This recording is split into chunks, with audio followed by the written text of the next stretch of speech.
Okay, this is where we left off, and I'm sorry, I'll try to watch my time a little bit better so I'm not so abrupt in my beginnings and endings. But I was almost at the end of this particular slide. We have another slide coming up, not the next one, but the one after, that actually shows you the different parts of a chloroplast. At this point, what you want to know is that the chloroplast is found in a mesophyll cell. These cells are in any part of the plant that's green. So I referred to them being in the leaves, but they can also be found in the stems and in the I guess the stems and the leaves. That's basically what the plant has. But anything in the plant that you see green, and also remember I keep saying plant, but there are other things that photosynthesize where you find these cells. The chlorophyll is in the membranes of these things called thylakoids, and they can be stacked in columns called granum. They also contain dense fluid. Chloroplasts also can contain stroma, but hold on to that thought, and we will have a picture that actually labels it, which is probably better to pick it up again. The thing about photosynthesis is it has been studied since the 1800s, and each time it's studied, the process becomes a little bit more understood. And for the most part, it's understood. It's understood in its entirety, but there still are some mysteries. At one time, it was thought that photosynthesis actually creates the oxygen from the carbon dioxide, but now it's understood that the chloroplast split water into hydrogen and oxygen, incorporating the electrons of the hydrogen into that sugar molecule. So this is a redox reaction. Just when you thought you were done with redox, in which water is oxidized and carbon dioxide is reduced.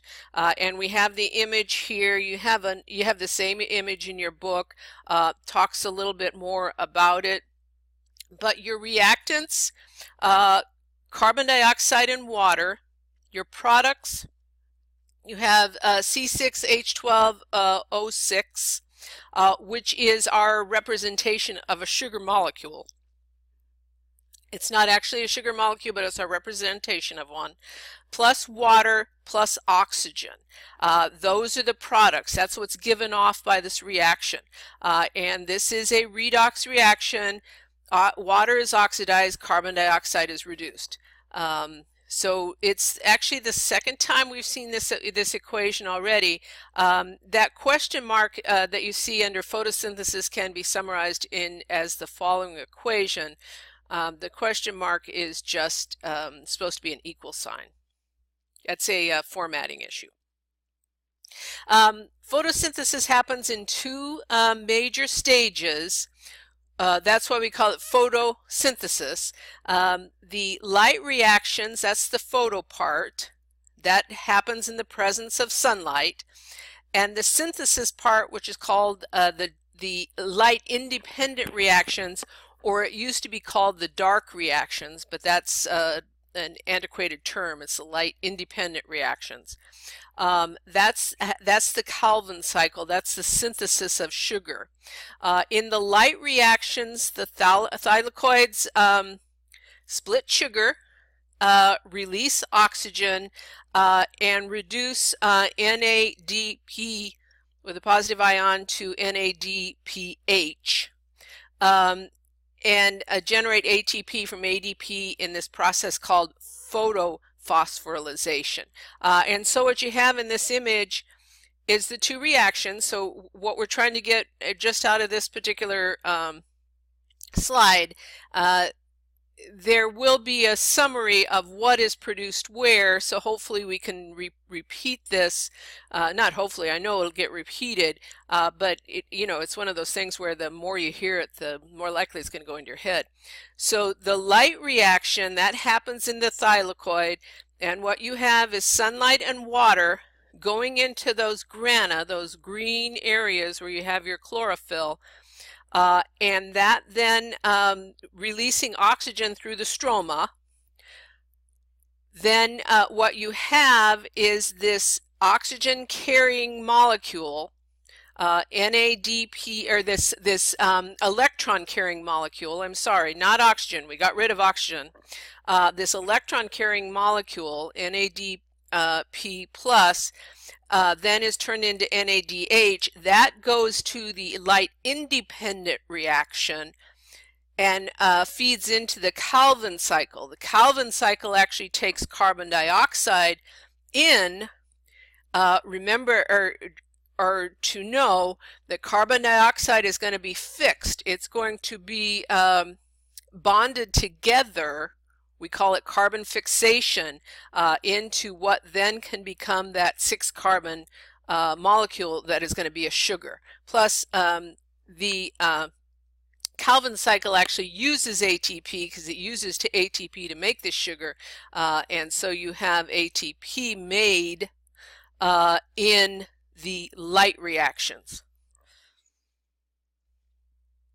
And here we have it again, as I said a couple of times, but the big thing about this one, this image comes from your book. You have this blow up of the chloroplast, and it these parts, you label these in lab, so these parts are very testable. And with the chloroplast, by now it looks very kind of similar to a mitochondria. Certainly does a similar type process where you have an outer membrane and an inner membrane and then a space in between. And inside the inner membrane, and remember that this is part of our part of the idea that we have, we know that these particular organelles were taken in to larger cells because of this inner outer membrane idea, and the inner outer membrane arrangement is because the reactions that are going on in these particles are high energy. And so you have the green, looks like green little wafers, and that is an individual one is called a thylakoid. And inside of them you have the thylakoid space. You have stacks of them, they're called granum, so stacks of them, they're like stacks of pennies. And then inside the inner membrane you have this space called the stroma. Not to be confused with the area that allows oxygen to get out of the leaf, which is the stromata. So light reactions take place in the thylakoids. Now you can see where those are. Light reaction, it makes sense that that's where the reaction is going to take place because that's where the chlorophyll is. That's where the pigment, the chlorophyll pigment, lives, so it can capture that light. And then the byproducts are removed or taken out of the thylakoid into the stroma, and that's where the Calvin cycle takes place. Over to the right here, you have kind of a simplistic drawing. You have the products coming in, so we're taking water in, splitting it, redox, and oxygen is a waste product. We are creating NADPH and ATP, and that's going into the Calvin cycle. Calvin cycle needs carbon dioxide to come in because carbon dioxide is going to be fixed into sugar. And then you also have NADP with that positive ion of NADP. That's feeding back into the light reaction, so that, and ADP is going to feed back into the light reaction, so it can be built up again. So you have the two reactions working together to create these sugar molecules. Speaking of light, it is defined as a form of electromagnetic energy, also electromagnetic radiation. It travels in rhythmic waves, like that's a property of electromagnetic energy, is it travels in rhythmic waves. The definition of a wavelength is the distance between crests of waves. The wavelength, or otherwise known as the distance between crests of waves, determines what kind of electromagnetic energy we're talking about.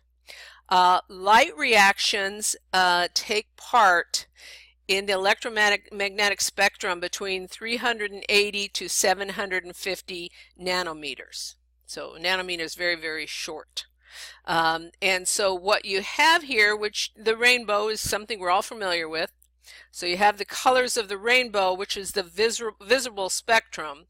There are parts of the electromagnetic energy that are not visible, like you have gamma rays, X-rays, ultraviolet, infrared, microwaves, and radio waves. We can't see them, they're still out there, but they have different wavelengths. But the wavelengths that are part of visible light are within this this part of the light spectrum.